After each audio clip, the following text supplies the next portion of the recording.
बच्चों welcome back again. चलो continue करते हैं triangle chapter exercise 7.2।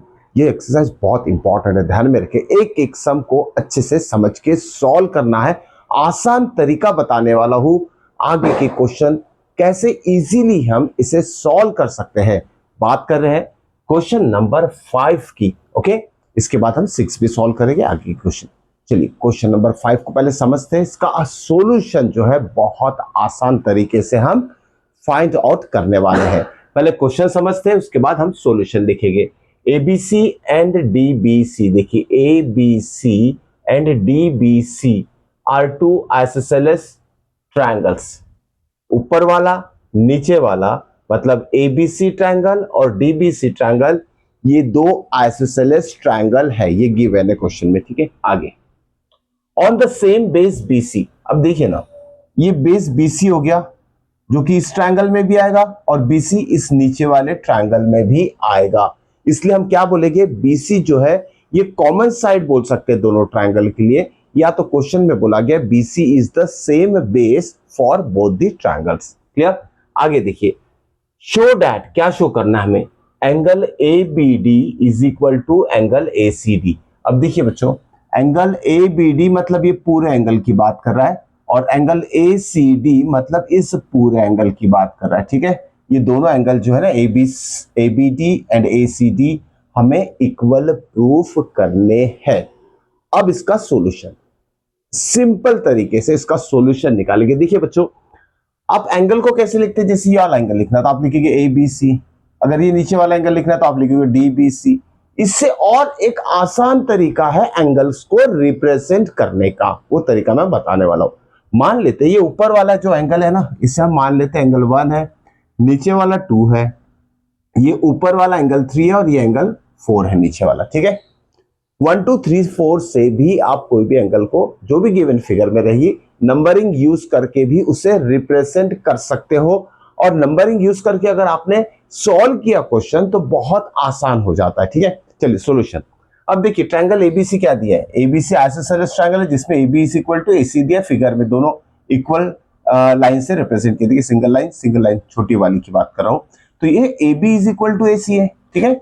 Solution for this क्या बोला गया है, ओके, इन ट्रायंगल एबीसी, क्या दिया एबीसी में, AB is equal to AC दिया है फिगर में, मार्किंग देखिए सेम मार्किंग है, AB is equal to AC given लिखेंगे हम, दिस इज गिवन। क्लियर, दोनों साइड इक्वल है, क्या होगा, प्रॉपर्टी ऑफ आइसोसेलेस ट्रायंगल क्या कहती है, कोई भी आइसोसेलेस ट्रायंगल में जो दो साइड्स इक्वल रहती है ना, उसके opposite angles opposite to equal sides are equal. मतलब ये जो दो इक्वल साइड है ना, इस साइड के अपोजिट में एंगल 1 है, इस साइड के अपोजिट में एंगल 3 है, तो एंगल 1 और 3 क्या हो जाएंगे, इक्वल हो जाएंगे। This is the property of isosceles triangle. तो क्या लिखेंगे हम, angle 1 is equal to angle 3 लिखा जाएगा, ठीक है। Angle 1 is equal to angle 3, यहां लिखेंगे हम property of isosceles triangle. Clear, ये रीजन लिखना बहुत जरूरी है। चलिए इसे मान लेते हैं इक्वेशन नंबर 1, ये जो है हमारा इक्वेशन नंबर 1 है। अब आते हैं नीचे वाले ट्रायंगल में, ट्रायंगल डीबीसी में, ठीक है। ट्रायंगल डीबीसी में अब देखिए ना, ये भी आइसोसेलेस ट्रायंगल दिया है, बोथ आर आइसोसेलेस ट्रायंगल, जिसमें कि बीडी और सीडी, ये जो दो साइड्स है ट्रायंगल डीबीसी की, दोनों इक्वल है। फिगर में ही ये दिया है, क्वेश्चन में मेंशन नहीं है, तो आप इसका यूज कर सकते हैं। तो लिखेंगे हम इन ट्रायंगल डीबीसी, पहले ट्रायंगल मेंशन कर लीजिए किस ट्रायंगल में आप अप्लाई कर रहे हैं, डीबीसी में, ओके। इन ट्रायंगल डीबीसी क्या है, DB is equal to DC, DB is equal to DC, ये क्या है, गिवन है। कहा गिवन है, फिगर में ही बोला है कि ये दोनों साइड, देखिए डबल मार्किंग से मार्क किया है कि this is equal to this. अब ये दो साइड्स इक्वल है तो इसके अपोजिट एंगल, डीबी का अपोजिट एंगल ये 4 हो जाएगा क्योंकि ट्रायंगल इसकी बात कर रहे हैं, और डीसी का अपोजिट एंगल क्या हो जाएगा 2। तो प्रॉपर्टी ऑफ आइसोसेलेस ट्रायंगल क्या कहती है, किसी भी ट्रायंगल में जब दो साइड्स इक्वल रहती है, angles opposite to equal sides are equal, this is the property of isosceles triangle. बार बार रिपीट कर रहा हूं, इसे लर्न कर लीजिए, ठीक है। This implies what, this implies what, angle 2 is equal to angle 4, दोनों इक्वल हो गए, ठीक है। यहां भी मेंशन करेंगे हम by property of isosceles triangle. अब इसे ले लेते इक्वेशन नंबर 2। हमारे पास दो इक्वेशन है, 1 और 2। हमारा टारगेट है ABD, मतलब ये पूरा angle ABD is equal to ACD prove करना है। तो क्या करेंगे, इक्वेशन 1 और 2 का क्या करेंगे, हम दोनों का ऐड कर दीजिए। एडिंग इक्वेशन 1 एंड 2 क्या होगा उससे देखते हैं, ठीक है। चलिए इसका सॉल्यूशन यहां लिखते हैं, ऐड इक्वेशन 1 एंड 2, दोनों को ऐड करेंगे तो एडिशन कैसे होगा पता है, लेफ्ट साइड से ऐड होगा, ध्यान में रखिएगा, लेफ्ट साइड से ऐड होगा और राइट साइड से ऐड होगा। तो यहाँ क्या लिखेंगे, लेफ्ट साइड में एंगल 1, यहाँ क्या है 2, तो क्या लिखेंगे हम, angle 1 plus 2 is equal to, दोनों के 1 के बाद इक्वल टू, 2 के बाद इक्वल टू, इसलिए यहां भी इक्वल टू आएगा। 3 और 4 को भी हम अब राइट साइड के भी एंगल ऐड हो जाएंगे, ठीक है। अब देखिए बच्चों, 1 और 2 मिलके, दोनों एंगल मिलके क्या बनेगा, ABD, राइट, ABD बन जाएगा ना। तो इसकी जगह हमें लिखना है angle ABD is equal to 3 और 4 मिलके क्या बनेगा, ACD, ठीक है, एंगल ACD। और ये हमारा प्रूफ था जो कि आ चुका है। ओके, इस तरीके से आसानी से हम इसे प्रूफ कर सकते हैं, इट्स सो इजी। चलिए, ये था हमारा सॉल्यूशन फॉर क्वेश्चन नंबर 5। अब बात करते हैं क्वेश्चन नंबर 6 की, इसका सॉल्यूशन हम कैसे फाइंड आउट करेंगे। Okay, again question number 6 is so easy, easy नहीं है लेकिन हम इसे बहुत आसान बनाने जा रहे हैं, ठीक है। पहले क्वेश्चन समझ लेते हैं, देखते हैं क्या दिया है, फिगर गिवन है उसमें क्या दिया है और हमें क्या प्रूफ करना है, ठीक है। Triangle ABC is an isosceles triangle. देखिए ये फिगर दिया है जिसमें ट्रायंगल ABC जो है ना, ये आइसोसेलेस ट्रायंगल है जिसमें कि AB और AC इक्वल है, दिया है AB is equal to AC, ठीक है। AB इस नीचे वाले छोटे वाले ट्रायंगल की बात करें, in triangle ABC, AB is equal to AC दिया है, ये side AB is equal to ये साइड AC, दोनों साइड इक्वल है, ठीक है। Side BA is produce, BA को आगे प्रोड्यूस किया up to D, produce to D, ठीक है।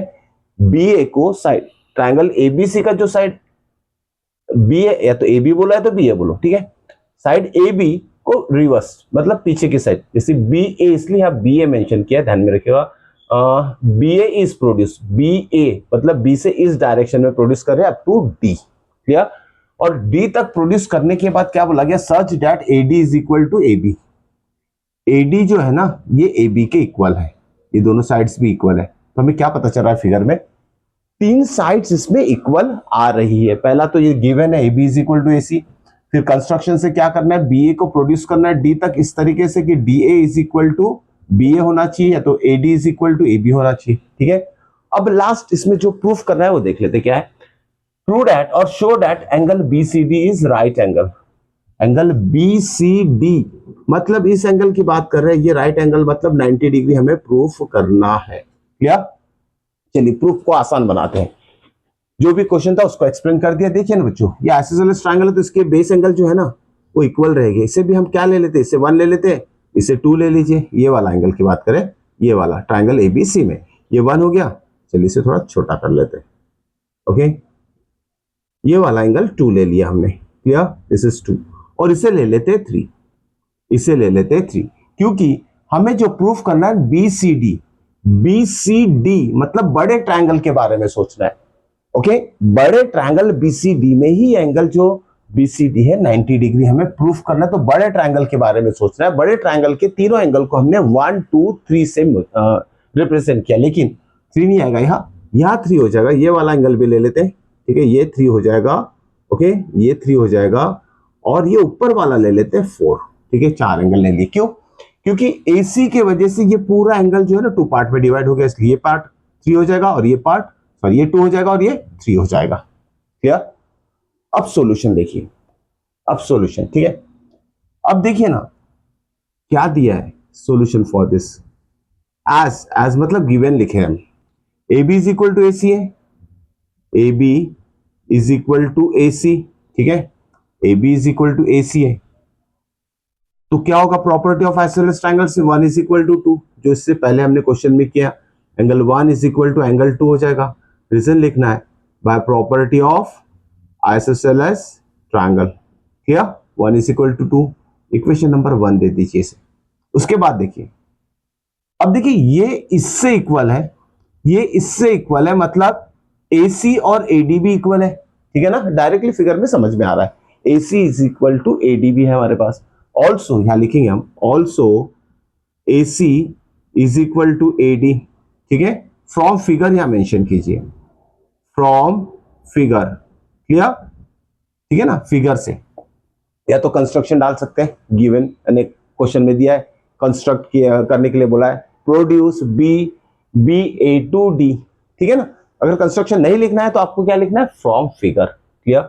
अब देखिए ना, AC is equal to AD हो गया, मतलब ट्रायंगल ACD क्या हो जाएगा, आइसोसेलेस ट्रायंगल, क्लियर। ACD भी क्या होगा, देयरफॉर ट्रायंगल ACD क्या हो जाएगा, इज आइसोसेलेस ट्रायंगल, ठीक है। ये दो साइड्स इक्वल है, दो साइड्स इक्वल रहे तो क्या होता है, आइसोसेलेस ट्रायंगल हो जाता है।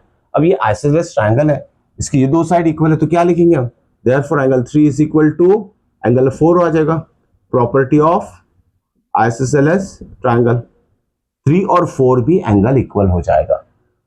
अब बात करते हैं बड़े वाले एंगल की, बड़े वाले ट्रायंगल की, BCD की। यहां एंगल सम प्रॉपर्टी अगर अप्लाई करेंगे, क्योंकि हमें एक एंगल को 90 डिग्री प्रूफ करना है, तो एंगल सम प्रॉपर्टी अप्लाई हमें करना पड़ेगा। तो हम क्या लिखेंगे, देखिए हम लिखेंगे in triangle BCD, in triangle BCD bye angle sum property, ध्यान में रखिएगा। ओके, ट्रायंगल BCD में हमें ASP अप्लाई करना है। अब क्या होता है ASP, देखिए एंगल B, ठीक है ना, angle B plus C plus angle D, तीनों का मेजर कितना आएगा, 180 डिग्री। शॉर्टकट में लिखा हूं मैंने, B मतलब दिस, C मतलब ये कंप्लीट एंगल, और D मतलब ऊपर वाला। चलिए, जो नंबरिंग उसमें यूज किया ना फिगर में, उसको अप्लाई करते हैं। B कितना है, 1, या लिख लेते हैं एंगल 1, प्लस C कितना है, C, ओके, C कितना है, 2 प्लस 3, एंगल 2 प्लस 3 क्या रिप्रेजेंट कर रहा है, whole angle C, plus D क्या रिप्रेजेंट कर रहा है, 4 इज इक्वल टू 180 डिग्री। इसे दे देते इक्वेशन नंबर 2। अब देखिए ना, इक्वेशन 1 2 जो दिया हमने, 1 इज इक्वल टू 2 है, हमें सिर्फ 2 और 3 एंगल चाहिए, ध्यान में रखिएगा, 1 और 4 की जरूरत नहीं है, क्योंकि ये एंगल कंप्लीट एंगल हमें 90 डिग्री प्रूफ करना है, C जो कि 2 और 3 को मिलके बना है, क्लियर। तो यहां 1 की जरूरत नहीं है, 1 इज इक्वल टू क्या है, 2, तो 1 की जगह 2 सब्स्टिट्यूट कर दीजिए, ये 2 वैसे ही रहने दीजिए, प्लस 3 भी वैसे ही रहने दीजिए, और 4 क्या है, 4 इज इक्वल टू भी 3 है, तो 4 की जगह हम 3 लिख लेंगे, इज इक्वल टू 180 डिग्री। देखिए एंगल 2 प्लस एंगल 2 क्या होता है, ट्वाइस ऑफ एंगल 2, वैसे एंगल 3 प्लस एंगल 3 कितना होगा, twice of angle 3 is equal to 180 degree. 2 को कॉमन निकाल लीजिए, क्या रहेगा ब्रैकेट में, दिस एंगल 2 दिस एंगल 3, या लिखेंगे angle 2 plus angle 3 is equal to 180 degree. अब एंगल 2 और 3 मिला के क्या बनेगा, एंगल C बनेगा, जिसे कि हम BCD से रिप्रेजेंट करेंगे। ये हो जाएगा angle BCD is equal to, ये 2 जाएगा, इसके नीचे 180 के नीचे बाय 2 हो जाएगा, और 90 डिग्री आ जाएगा, तो BCD कितना आ गया, therefore BCD is equal to 90 degree. यही तो हमें प्रूफ चाहिए था, क्लियर। इट्स सो इजी अगर समझ के सॉल्व किए तो। चलिए मिलते हैं नेक्स्ट वीडियो में नेक्स्ट क्वेश्चंस के साथ। Till then good bye.